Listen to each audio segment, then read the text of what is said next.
30. Disturbing encounters, 7 levels. I spent countless hours working on this iceberg to ensure it's exclusively made up of the most terrifying content humanity has to offer. We'll start with the strange and slowly work towards the most disturbing encounters on the iceberg. Let's start at the tip. Level 1. Shayzone. On October 9th, 2017, Shayzone took her daughter out for a cute day together, spending a few hours at the mall. But when they arrived at the food court, their fun day was about to take a very sinister turn. Shez had been filming the entire adventure, which she later uploaded as a 22.5-minute video, including an extremely unsettling, disturbing encounter. At the food court, Shay allowed her daughter to go play in the play area with all the other kids. But while she sat with the other parents, Shay started to notice something strange and kind of unsettling. An odd-looking man was hanging around the play area, looking right at Chez's daughter, along with 2 other little girls who were there with their mom, but no fathers. Initially, Shay assumed that maybe this man was the father of one of these children. But the more she watched her daughter play, the more she noticed that this strange man was pacing back and forth behind her, as if waiting to do something very, very sinister. And that's when Shay knew she had to step in and get out of there. Shays rushed in, picking her up and deciding that they had to go home right away. Obviously, her daughter was disappointed, but the risk and threat to her life were too significant to ignore. But when they left the mall, Shay realized that the creepy guy was following them. The man had come out of the mall just after Shay and her daughter and settled down on a bench to watch them pack up and leave. Fortunately, the man didn't do anything. He didn't make any move or threaten anybody, ultimately going in a different direction. But Shay was creeped out by him and his totally unreadable motive. It's possible that had she not moved quicker, something very, very bad could have happened here. On July 5th, 2020, Vahid Carlsberg, a Swedish YouTuber, posted a video to YouTube. He wanted to share an experience he had on a mountaintop in Swedish Lapland with his dog Riley. Vahid had climbed to the top of the mountain for a camping adventure in the snow. But what began as a beautiful outdoor adventure of fishing and camping turned into something much, much more dramatic. At first, the video showed them enjoying the peaceful atmosphere and the environment with some calm fishing. But as the video goes on, the tone starts to shift. Suddenly, Vahid notices something strange in the distance. It's a bear, but it's much, much closer than it should be. Usually bears in this part of the world avoid humans, but they're notoriously unpredictable, and Vahid knows that. Suddenly, he realizes the seriousness of the situation, especially when the bear starts to approach the campsite. It's clear to see Vahid's growing anxiety and desperate efforts to control the situation and minimize any damage that could arise. But the bear suddenly charges at the campsite, escalating the situation from just risky to outright deadly. The bear presumably thought that Vahid or Riley was a threat to his dominance and decided to attack before he could be attacked. But Vahid's survival instincts kick in just in time. Vahid knows that loud noises and confidence signal to the bear that the human is not prey. So he grabs rocks and starts throwing them at the bear while yelling, which turns out to be just enough to stop the bear from charging. The bear retreats back into the woods, leaving Vahid and Riley to process what they just witnessed. This could have ended much differently had Vahid not thought on his feet. It wouldn't be the first or last video where an innocent camper got killed by a bear because he underestimated the danger he was facing. Stealth camper stalked. The Northwest Wind is a YouTuber known for his love of stealth camping, a kind of camping where people try to slip under the radar in their camping spots. But tonight, his video is going to go very, very wrong in an unbelievably unsettling way. The Northwest Wind was stealth camping in a rural forest in the northwest of America, trying to slip under the radar without anybody noticing that he was there, as per usual. But when he pulled out his phone to start recording, he noticed a light shining in his direction. He knew immediately that this was not a good sign, but it was about to get worse and very, very intense very quickly. Outside his tent, he could hear people speaking, saying aggressive things, threatening him, harassing him. One of the worst possible situations for a stealth camper to have to endure. I don't know if they can see it or not. I'm leaning right up against the light, but somebody's walking around out there very close to the tent. He knew that the situation was about to turn very, very nasty if he didn't do anything. So he did the only thing he could think of to calm the situation and not escalate it anymore. He ran. Holding his phone tightly, he recorded the entire encounter, abandoning his camping gear and fleeing into the darkness. The video is too dark to make out who might be hunting him down, but the terrified desperation in his voice can't be ignored. But then he trips and falls at a horrible moment just as the camera cuts out, leaving us unaware of what happens next. Of course, we know that he managed to get away as he's continued to put out videos, but he's never actually spoken about who caught him, why they chased him, or really what happened after this. All of his camping and video equipment was lost, but in fleeing the scene, he may well have saved his life. Level 2, Woman in the Road.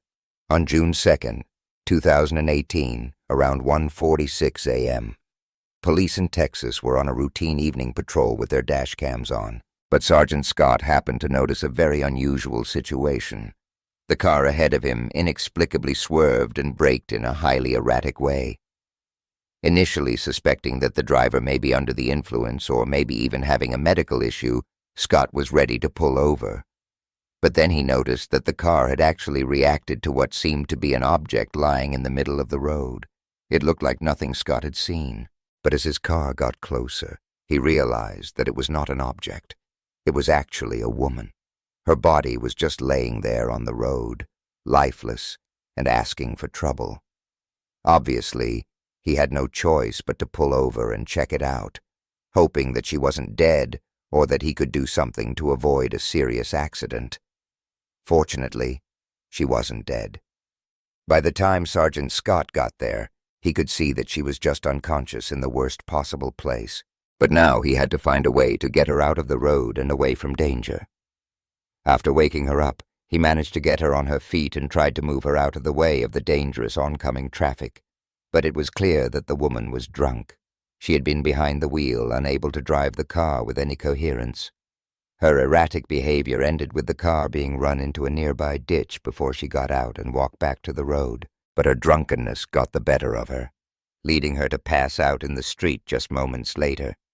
It was fortunate that Sergeant Scott got there when he did, as multiple cars got dangerously close to hitting her, and if they hadn't swerved, she would certainly have been killed by the impact. Motorcyclist saves pink-haired woman. This biker was going about his business, preparing to make a delivery when he noticed a pink-haired woman rushing toward him, followed by a shady-looking and clearly agitated man.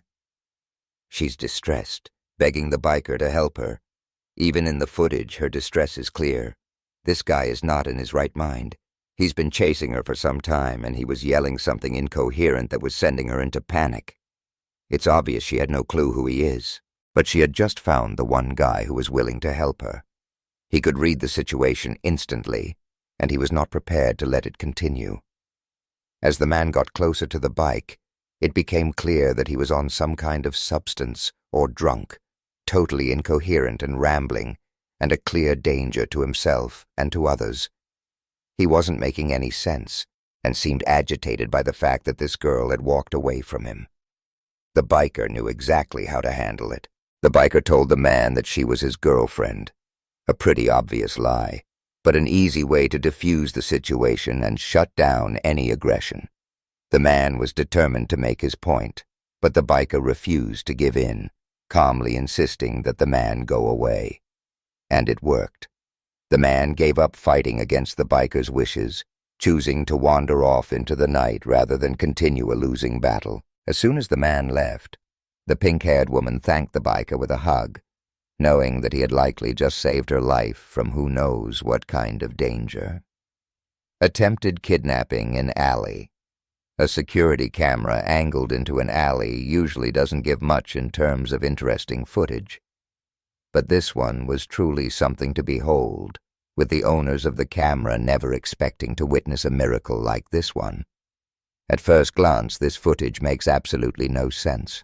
This young girl in the red coat seems to be waiting for something, maybe a ride or a friend or something, but suddenly she bolts off camera as if she's visibly terrified of something she just saw out of frame.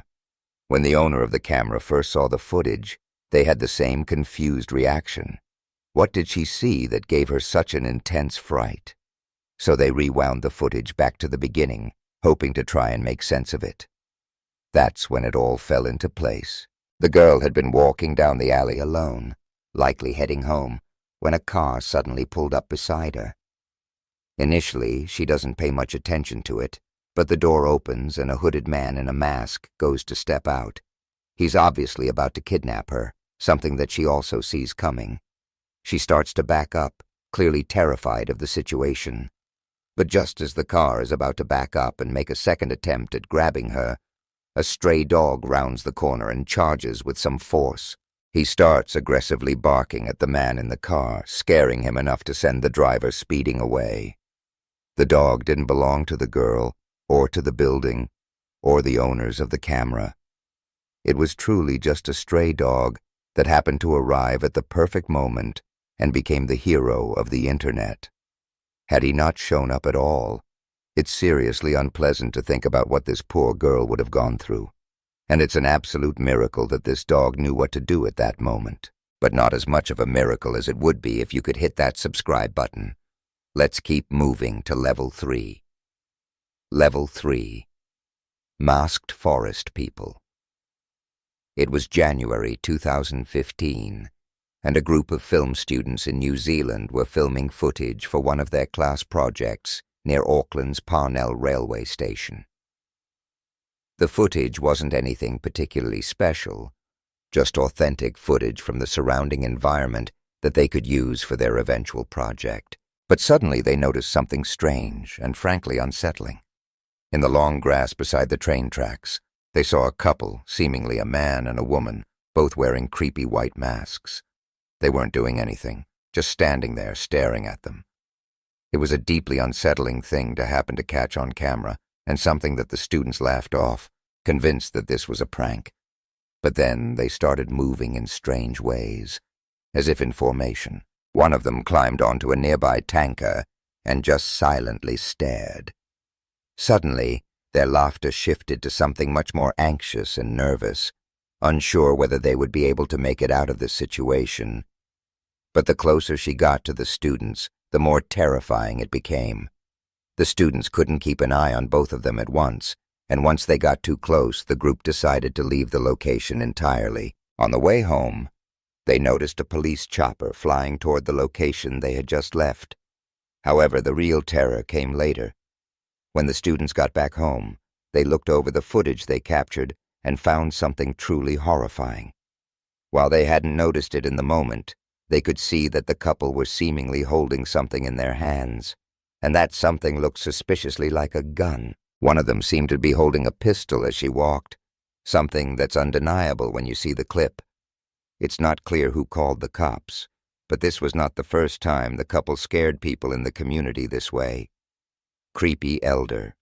In Mexico City, Maria, an Uber driver, arrived in a dangerous area of the city to pick up her passengers. But when she arrived, the passengers weren't ready to go, so Maria had no choice but to wait when she happened to notice an old man wandering around this empty street. After wandering around aimlessly for a while, he notices her vehicle. Suddenly, he starts walking toward the car, circling it for a little while before he escalates the situation, leaning in to stare inside right at Maria. But he doesn't seem to do anything else. Obviously, Maria was deeply unnerved by the whole thing, which is exactly why she pulled out her phone to record the weird behavior. Nobody would have believed her if she told them what she had experienced. But even though he was being exceptionally creepy, the old man didn't do anything openly threatening. He just stood and kept staring without any effort to interact with Maria. He moved around to look through every single window in the car, a seriously creepy thing to do with no clear motive. He wasn't trying to get inside, he wasn't trying to break in, he was just standing and staring as though he had been possessed by something. Eventually, Maria's passengers arrived at the location, ready to leave, but by then the old man was firmly fixed on staring inside the vehicle. Maria, of course, wasted no time. The second the passengers were inside, she sped off into the distance, leaving the old man alone and still staring blankly ahead of him. When the footage was uploaded, the internet was fascinated by the uneasy vibe of the whole clip. There's truly no rational reason for the old man to be doing this, yet he has no interest in stopping. It's highly likely he was on some kind of intense drug leading him to hallucinate something that wasn't there. But that just means Maria and her passengers should be happy that the situation did not escalate. Miss Yara was minding her own business, feeding her baby on the couch while watching a movie. But suddenly, she noticed the kitchen door slowly opening on its own. Nobody else was in the house. There were no animals, no explanations for what could be happening. And that sent Miss Yara into a serious visceral panic. Someone could jump out at any moment and possibly even kill her. Concerned that someone might have broken into her home, she stopped the movie and grabbed her phone, hoping to record whatever creepy phenomenon was happening before her eyes. The footage does pick up some creepy creaking noises that make it sound as though someone is wandering around the kitchen. It also captures the moment she begged for whoever it was to leave the house and not harm her or her baby. But there was no immediate response beyond the sound of the ice maker in the kitchen, confirming that something was going on. Ms. Yara felt a presence in the house, and she could hear noises as though something was alive in the room just out of her sight. Eventually, she saw a dark, shadowy figure briefly appear before leaving the room entirely, as if obeying her wishes. When the spirit was finally gone from the house, Ms. Yara looked back over the footage to see if she had imagined the whole thing, and no, it was right there on camera.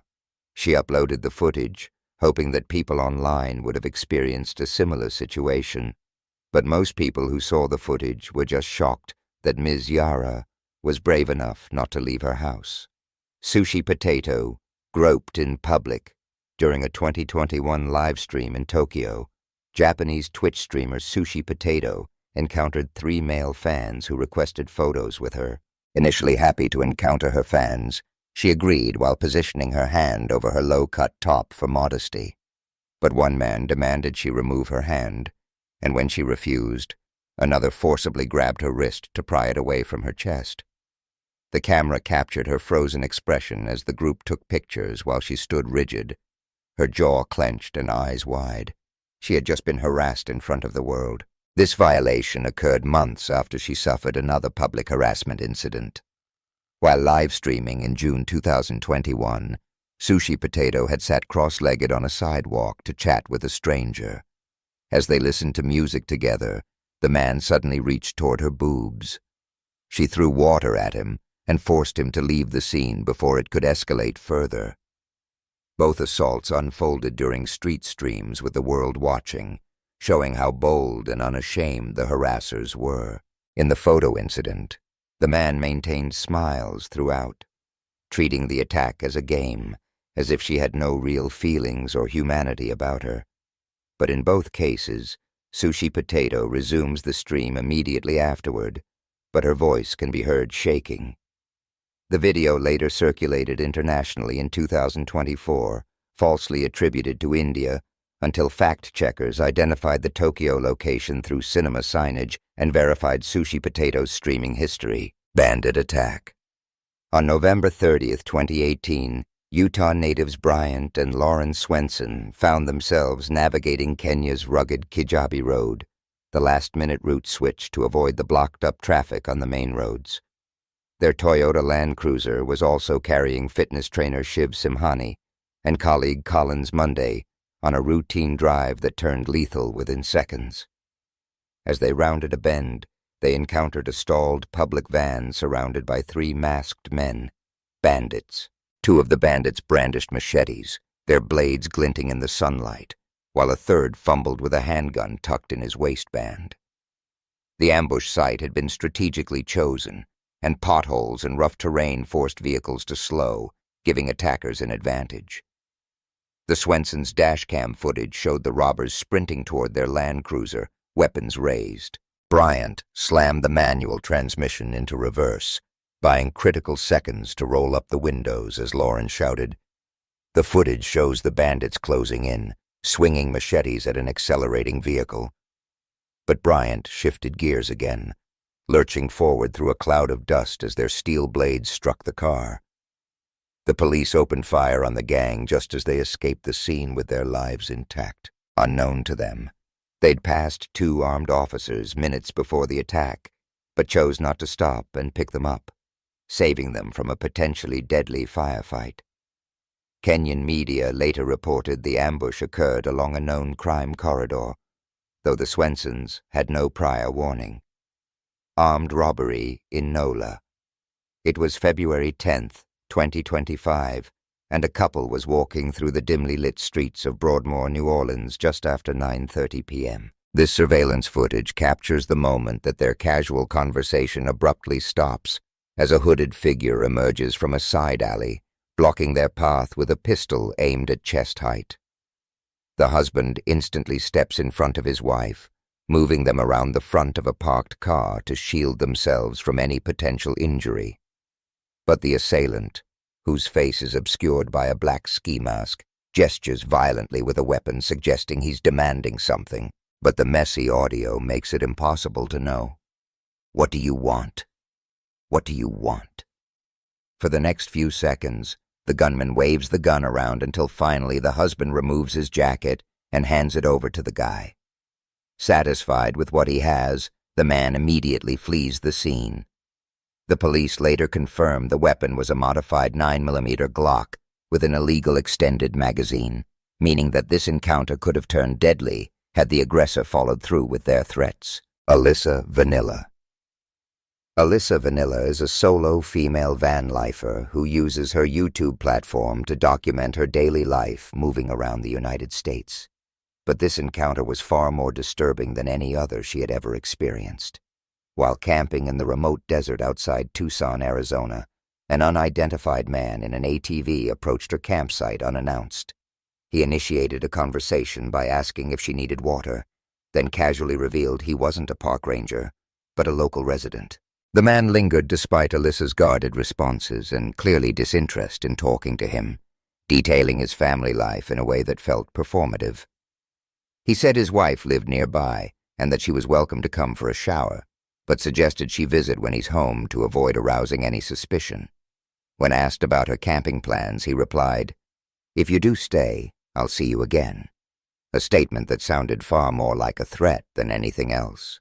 Hours later, the man returned, but this time he claimed a stranger was watching Alyssa through binoculars from a nearby mountain ridge. He suggested that they should relocate to an exposed area he felt was safer. But that's a direct contradiction of basic safety logic for solo campers. However, the most unsettling part of it was his description of the stalker. He said the guy was someone who checks if people have water, the exact thing he did earlier. Unnerved by the situation, Alyssa packed to leave, but the man didn't depart. Instead, he sat motionless on his ATV, hands gripping the steering wheel, staring silently, and making no conversation while she dismantled her camp. Throughout the encounter, Alyssa maintained a calm demeanor while filming discreetly, capturing the man's shifting narratives and constant unsettling presence until she could finally escape the situation. Attempted abduction. This footage was captured on the 6th train in the Bronx. The train was almost empty as it pulled into the Morrison Avenue Soundview station, but this man in the bright red jacket was obsessively staring at a young girl asleep by the window. As the train comes into the station, the man leans in, gently nudging her companion. But the person she's with doesn't move. Taking this opportunity, the man lunges forward, grabbing the girl's torso and dragging her out onto the platform, kicking and screaming. As she causes a scene, passengers start shouting to try and draw attention, but the girl manages to break free and scrambles back onto the car, screaming about the man that just tried to abduct her. The guy who did it doesn't even try to run. He just sits there, watching as the train leaves, knowing that he was never going to get caught. Or so he thought. His name was Sonny Alloway, and when the footage went viral online, he couldn't escape it. Outside a Bronx deli, the locals recognized him and immediately decided to give him special treatment by beating him up. He insisted he didn't do anything, but police were on the scene to arrest him within minutes.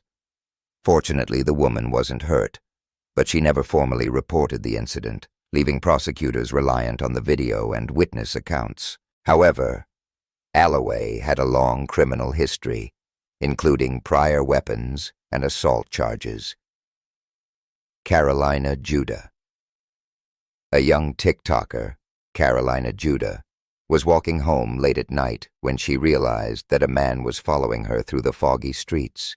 She got on her bus home, but the man was still following her. When she got off the bus and continued her journey home, he was right there at every step of the way, and no matter how much she tried to ignore him, he was always there and always caught on her camera. Even when she started speeding up, it seems like he's chasing her, not letting up for even a moment. But suddenly the situation escalated as he began shouting something at her. Carolina couldn't make out exactly what he was shouting, but it was clear that he was behaving very strangely, as though he had been drinking or indulging in some kind of drugs. The second she turned the corner, Carolina sprinted her way home, determined to escape him. But she was not out of the woods. 23 minutes after arriving home, she heard the doorbell at the gate start to ring. She knew that he had found her home. Terrified of how unhinged this man was behaving, she called her mom, but her mom didn't pick up. When she peered outside the window, she could see the man standing right outside her gate, as though waiting for her. Tired of playing her game, he jumped her gate and tried to open her door directly. Carolina locked herself in the bathroom, continuing to call her parents until they picked up, allowing her to finally explain the situation. Eventually, he stopped trying to get into her home, but Carolina didn't move. She was afraid that it was a trap. Her parents eventually arrived, but the man was long gone, and when the video was uploaded to TikTok, Carolina was cruelly criticized by people who argued that she should have led the stalker to a well-lit, populated area. But given that there was no place like that on her way home, her options were very much limited. There was nothing she could have done. Soaked woman. In 2022, a TikToker went on a late-night drive in a remote area of Belmont, Michigan, when she happened to spot a woman who looked like she was soaking wet on the side of the road. It didn't make any sense. It hadn't been raining any time soon, and it seemed unlikely that this woman had come from any kind of home. The TikToker naturally came to the conclusion that this bizarre situation must have been some kind of trap to get her out of the car and ambush her. She could be robbed or killed or something else altogether. So she decided to keep driving, but to call the police to inform them of the situation. When the officers eventually arrived at the scene, they found the woman on her hands and knees, still soaking wet. When they interviewed her, she was completely confused. She had no idea who she was, how she got there, or why, but the TikToker couldn't let it go. The next day, she drove back to the location and began looking around to try and figure out how exactly this woman could have gotten so drenched in such a dry area. She discovered a nearby river, which explained quite a lot about what happened. As it turns out, the woman was a missing person from Kalamazoo. She had no idea what had happened to her, where she came from, or even that she fell into the river or made it to Belmont. It was as though her entire week had never happened. Mom of 4, on February 10th, 2022, Calvin Crew climbed into Christina Spicusa's Uber, wearing a hood and mask. For the next 18 minutes, Christina's dashcam captured her trying to make casual conversation with a man who was clearly muttering incoherently. But then, he shifts to the center seat, yanks her ponytail, and presses a pistol to her skull. Despite the intense situation, Christina calmly begs him for mercy, explaining that she has 4 children at home. But Crew coldly replies, I have a family too, before snatching her phone and ripping the camera from the dashboard.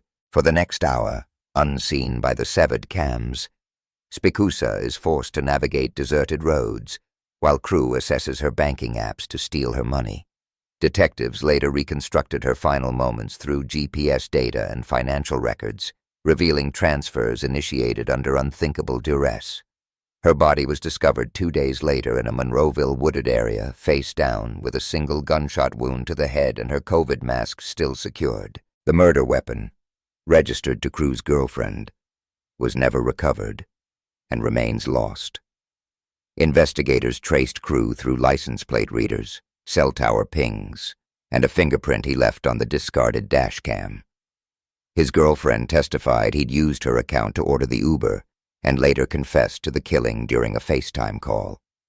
At trial, prosecutors presented a harrowing video and testimony from Spikusa's partner, who reported her missing when she failed to return home. On February 10, 2025, exactly 3 years after the murder, the jury convicted Crew of first-degree murder after less than an hour of deliberation. Level 4, home invasion. In 2015, a homeowner returned home in San Jose, California to discover that his door was open. Somebody had forced their way into his house, stealing some of his most precious valuables, but leaving not too much damage. However, the investigating police strongly advised the family to invest in a security camera system to protect themselves from any future incidents that could repeat. So they took the advice very seriously, installing a number of cameras to keep an eye on the situation. Months later, in that same year, those same cameras happened to capture one of the most horrifying, stressful situations the family had ever experienced. At 10:55 a.m., 2 burglars arrived at the house, walking around the back of the property and discovering an unlocked sliding door. They quietly slipped inside, unaware that they're on camera the whole time. They immediately went to the kitchen, taking a look around for anything valuable to take with them, and also to grab some knives in case they happened to encounter an unfortunate member of the family. Like, for example, the woman who was home alone with her baby upstairs. The 2 burglars severed the phone line, ensuring that the woman cannot call for help. But that's when they heard the noises of the baby upstairs. Immediately they rushed upstairs, following the sounds to the woman's bedroom. But by the time they got there, the door was locked with the terrified mother inside, cradling her child. Fortunately, the lock was strong enough to hold. No matter how hard they tried to break down the door, it just wouldn't give. They couldn't get inside, and even if they did, the mother had locked herself in the bathroom. But then she revealed that she already called the police before they cut the phone line. Realizing that the cops were on the way, the men fled the house in seconds. Concealing the knife, they disappeared into the distance. Police reports later confirmed that one suspect surrendered himself to authorities shortly after, revealing himself as a 17-year-old man. He was placed in custody at Juvenile Hall, but the homeowner, despite being shaken about what happened to his wife, was relieved that the situation was prevented and publicly praised the security cameras for making justice possible. Rachel Navarro, TikToker. Rachel Navarro was in a very unusual situation in her new home. She had moved into her new apartment not long before the video, but there was a very unsettling trait that she didn't anticipate. She said she was just sitting alone watching something on her computer when she happened to notice something strange going on. The door was shaking and moving as though someone on the other side was trying to get in. When she looked through the peephole, she was convinced she could see someone on the other side, so she grabbed her phone, starting to record the entire situation as it unfolded. For hours, she had heard noises and bizarre movements going on outside, but whenever she went to check it out, she saw nothing outside. Nobody was around, and there was no clear source of the sound. When she called out, "Hello," all she could hear was the unsettling sound of someone breathing heavily on the other side. With the camera capturing every moment, Rachel decided she was going to open the door and find out once and for all. But once again, when she opened the door, nobody was there. The hallway was completely empty. The breathing and the shadow she saw through the peephole were completely gone. But the noise didn't stop. The video picked up the bizarre sounds of the extremely dark hallway, the strange whooshing or breathing sounds echoing through the pitch-black hallway. When she posted the video on TikTok, the responses were all overwhelmingly creeped out by what they were watching. While some were convinced that she had witnessed a ghost, others said that she was being stalked. But pretty much everybody agreed that the only way Rachel would be safe would be to get cameras or, if she was really uncertain about what was going on, to contact the police before it was too late. Attempted kidnapping. In New York, a group of kids were playing happily outside their home. But suddenly, a car pulled up and a strange man got out, opening the trunk of his car. This unfamiliar bald man started talking to them, approaching them and inviting them into his car. These kids were immediately unnerved by the creepiness of this man, and smart enough to know that if they get into that car, nothing good is going to come of it. They have to get out of this situation immediately. So they quickly ran up the steps to try and get away from him, hoping that he would take the hint and leave the scene. But even though the kids were fleeing into the house, the man had already committed. His trunk was up, waiting. No parents were around. He was not about to give up so easily. The surveillance camera captures the moment as he calmly walks up the steps, hands behind his back. He had no idea he's being recorded as he stops outside the door, peering through the gate. The man tries to force his way into the house, pulling the gate open and entering, but the kids had already locked it, protecting themselves from this seemingly deranged predator. He cannot get in. He cannot hurt them. Angry, he tried to pull it with both hands, but the lock was too strong. These kids knew exactly who he was before he even opened his mouth. Now they were out of reach, and he was not going to get inside anytime soon. Half convinced they would just come back outside, the man hangs around by the gate, clearly frustrated and disappointed that he couldn't achieve his sick, twisted goal. He had acted too slowly, targeting the wrong kids for this to work. Eventually, realizing that the ship had sailed, the man had no choice but to get back into his car and leave the scene, presumably on the lookout for his next targets. Woman in the attic. For months, Joe, a New Yorker, was convinced he had a problem in his Fukuoka apartment. Every night, food was going missing. Rice portions shrank. Snacks disappeared from sealed cabinets, milk cartons emptied overnight. He checked the windows, the door locks, and reinforced them, but it kept happening. He was sleepwalking and just couldn't remember what he was doing. But then, the kitchen utensils started turning up in strange locations that made no sense. He started hearing floorboards creak at night. Half convinced he was going insane, he installed motion-activated cameras linked to his phone, scanning the feeds during work breaks. Weeks passed without any triggers. But then, a midday alert showed his living room TV flickering to life, and there on the screen, he saw a woman in mismatched layers, standing inches from the lens, methodically wiping crumbs from his coffee table. She was moving like a ghost. Security footage, time-stamped 3:14 a.m., captured her sliding vertically from a storage closet above his entryway. She rationed his leftovers, ate standing at the sink, and scrubbed dishes before retreating back into her hiding spot whenever she heard him. Daylight hours found her curled in the 60-centimeter-wide closet space, surrounded by water bottles and a threadbare blanket. He couldn't believe that there was a woman living with him that he never even knew about. Joe went and reviewed older clips to discover that she'd laundered his towels and organized his shoes. She'd showered while he slept 2 meters away, with steam still fogging up the bathroom mirror at sunrise, but police discovered no forced entry. She didn't break in. The woman had just taken advantage of an unlocked door a year prior. She left no fingerprints on valuables and no traces of her presence beyond a faint indentation in the closet's dust. When the police turned up for a surprise inspection, They found her nestled in the compartment. She apologized for borrowing warmth, explaining she'd timed her movements to his snoring patterns, monitoring his schedule through wall vibrations, exiting only for nighttime bathroom breaks in his sink.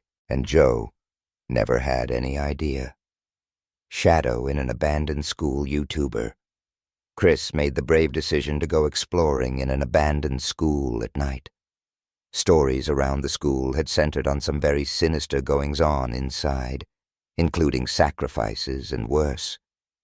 From the second he entered the school, the darkness and the quiet was terrifying, and every step was only making his anxiety worse and worse. But he wasn't about to stop. His breathing gets more and more intense throughout the video, but suddenly the vibe changes. He's convinced he can hear footsteps, someone moving around the building not far from where he is. But whenever he turns to the sound, he can't see anything. Chris continues exploring, determined to try not to let it get to him overthinking. But then, in a moment of pure coincidence, he turns around and notices a shadow moving around. Yet when he follows it, whoever there is gone. There's no door there to escape through. What he saw was impossible. There could not have been a human there, or he would have found it. Chris is so terrified by this point that he decides to climb to the roof to see more and catch a quick breath. He knows that if the police catch him, he's in trouble. And whatever is inside the school is so terrifying and unknowable that he doesn't want to hang around anymore. So he decides he has to leave. The night has scared him too much to push forward. Chris makes it out safely, but he'll never forget this encounter. When he uploaded the video to YouTube, his followers were all convinced that what Chris witnessed was not human, but a ghost or something far, far more sinister.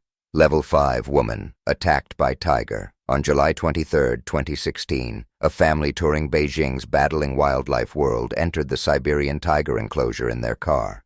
But Zhao Zhang was so irritated by her husband's driving that she decided she wanted to be the one to drive immediately.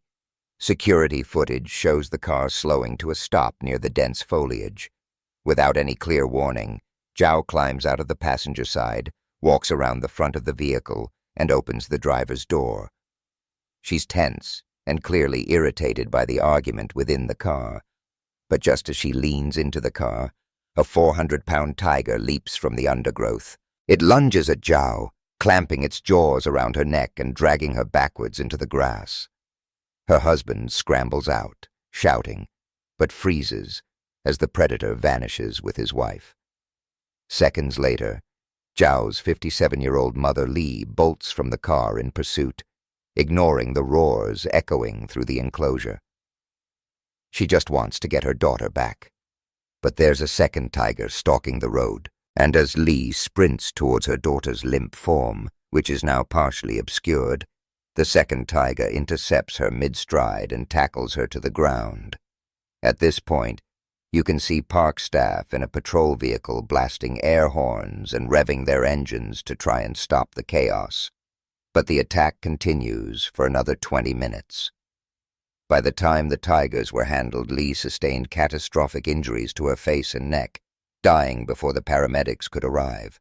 But against all odds, Zhao survived. She had deep lacerations, spinal damage, and a permanent facial scarring, but she was somehow alive. Unfortunately, the family had signed a safety agreement that clearly forbid exiting in predator zones, though Zhao claimed the staff failed to properly explain the rules.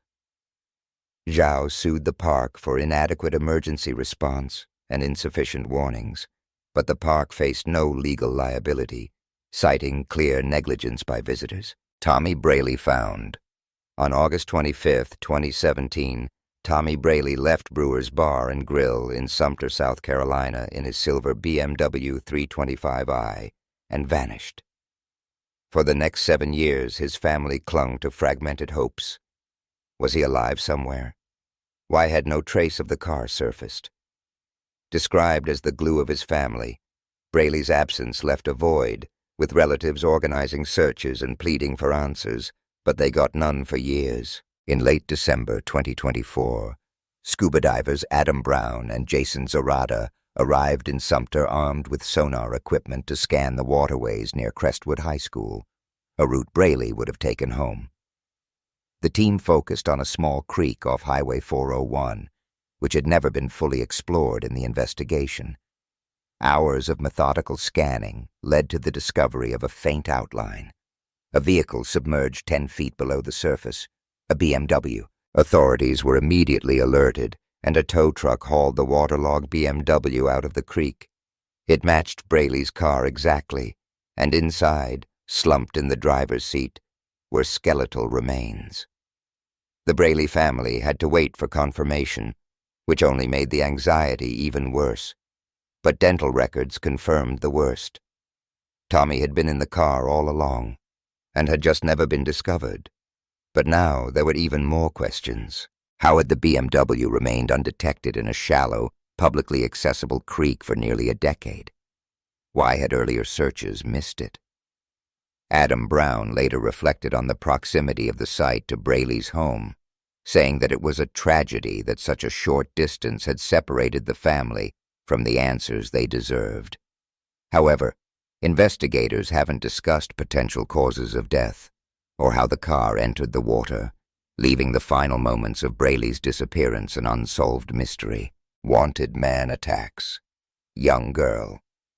This 13-year-old girl was on her way home, unaware that she was being followed by a creepy man. But the whole thing was caught on security camera, and nobody could have expected the direction the encounter took. Seeing an opportunity, the man approached the girl at her front door, claiming that he was lost and needed help finding his way home. The girl knew something was off. She immediately rushed into the house, but couldn't move fast enough. The man forced his way into the house, determined to attack her and finish what he started. But as soon as he grabbed her, the girl fought back, slapping and scratching his face before he eventually let go. When he realized the house was full of cameras aimed right at the spot where he attacked the girl, he started to panic, fleeing the house entirely. The girl immediately called her dad, informing him of what had happened, and he rushed home to check on her. A police investigation confirmed that this man was already wanted for trying to assault a woman at a shopping mall just a month earlier. If she hadn't thought as quickly as she did, the girl would have been subjected to even more harm, and never got the justice she deserved. Level 6. Vlad, NCL. Harassed. Vlad NCL is a Russian YouTuber, famous for his extremely unique social experiments. He dresses as a woman, adopting a much higher voice, and wanders the streets of New York City to see how he's treated as a woman. But one of these experiments got a little too close for comfort. Vlad was wandering the streets when a man suddenly approached him and said that she looked beautiful. Almost immediately, the man pushed into Vlad's personal space, insisting on buying this woman a drink. Even though she said no, the man refused to give up. Suddenly, he insisted that he liked this woman and wanted to get to know her more. Even though Vlad was giving off all the signals that this woman was not interested, the man continued pushing his face toward hers. And then, he started looking as though he was about to do something very, very bad. No matter how much Vlad insisted on going home alone, the man insisted on going with her, even touching her without consent. Every time he went to kiss her or make a move, Vlad was forced to push back. But the guy even made it clear that her resistance and discomforts were only turning him on more. Frustrated that this guy was not listening when Vlad said to stop touching, Vlad finally pushed him with some force, catching him by surprise. But even that seemed to just make him more in awe of this woman.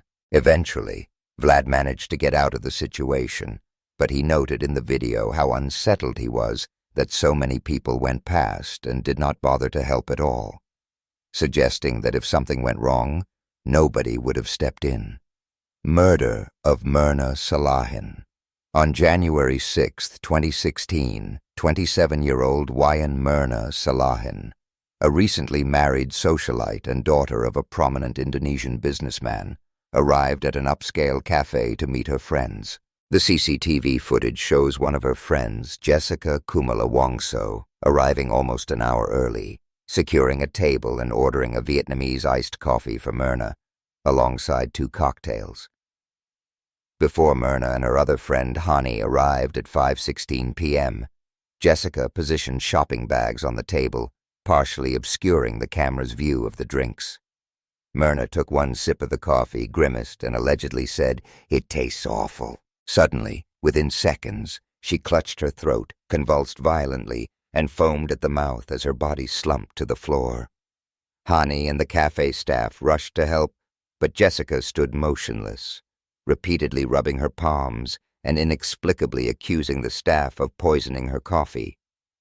Myrna was declared dead en route to the hospital, with initial autopsies suggesting cyanide poisoning despite conflicting toxicology reports. Unfortunately for Jessica, cyanide is known to be irritating to the skin, and she was caught on camera rubbing her hands.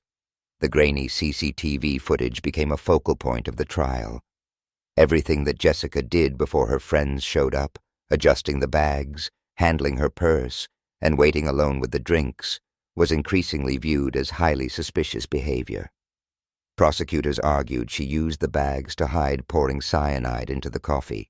Witnesses noticed how calm Jessica was during the chaos, contrasting sharply with Hani's panic. Something was off. But while Jessica was sentenced for the murder, the outcome was never fully determined. The lack of clear evidence meant that it was impossible to say whether or not Jessica was guilty or not, leaving it open to public interpretation. Doreen Erbert.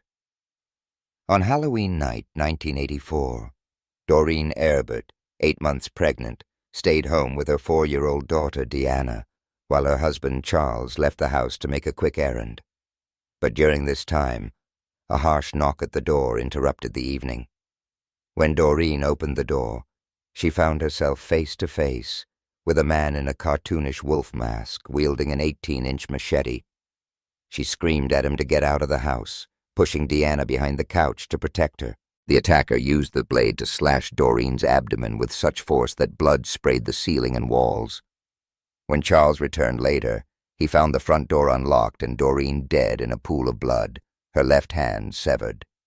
Their unborn son had been expelled from her womb, laying nearby with a severed leg and fatal chest wound. Blood soaked the floor, walls, and a grinning jack-o'-lantern on a stool.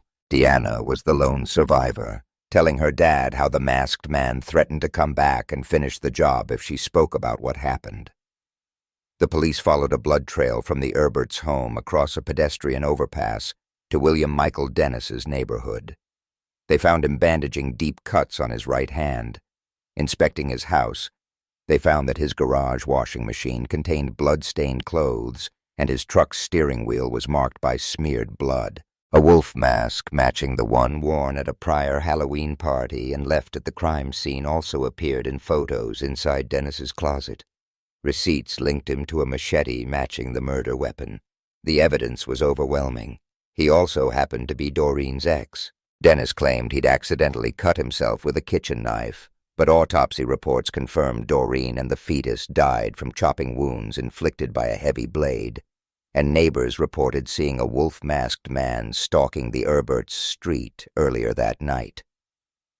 When he was finally forced to stand trial, Dennis's psychiatric defense cited delusions stemming from his son's drowning 4 years earlier, which he inexplicably blamed on Doreen. But he couldn't save himself from justice.